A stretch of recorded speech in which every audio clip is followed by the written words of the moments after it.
प्रचाराकरता सर्व प्रकारच्या परवानग्या त्यांनी घ्याव्यात.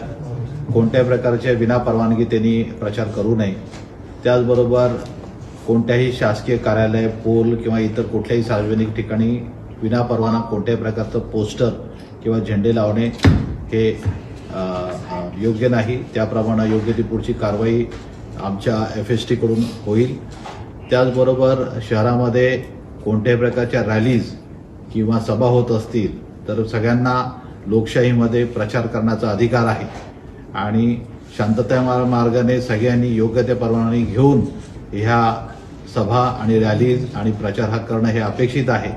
कोणत्याही प्रकारचं अनुशासन किंवा कुठल्या प्रकारची घटना जर कायद्याचं पालन न करता केलीच तर त्या प्रकारे गंभीर गुन्हे आम्ही दाखल केलेले आहेत आणि भविष्यात देखील अशा प्रकारचे गुन्हे दाखल करून संबंधितांवरती अत्यंत कडक कारवाई ही पोलीस प्रशासनातर्फे करण्यात येईल.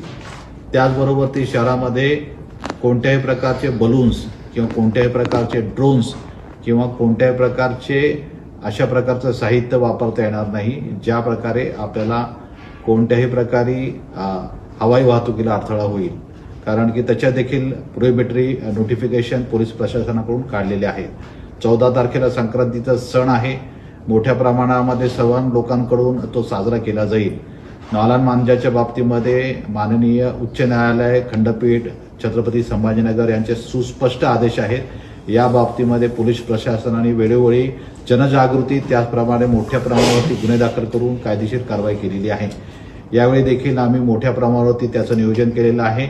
अशा प्रकारे नायलॉन मांजाचे कोणीही वापर करेल तर त्याच्यावरती गुन्हे दाखल करून सर्व संबंधितांना विक्रेते करणारा, त्याचबरोबर उडवणारा, त्याचबरोबर त्याचा वापर करणारा यांच्यावरती कारवाई केली जाईल आणि माननीय उच्च न्यायालयाच्या आदेशाप्रमाणे त्यांना मोठ्या प्रमाणाचा दंड देखील लावण्यात येईल. मतदानाच्या दिवशी देखील जे आदर्श लोकशाही आचारसंहितेचे जे काही नियम आहेत ते सर्व उमेदवारांनी त्यांच्या कार्यकर्त्यांनी पाळावेत.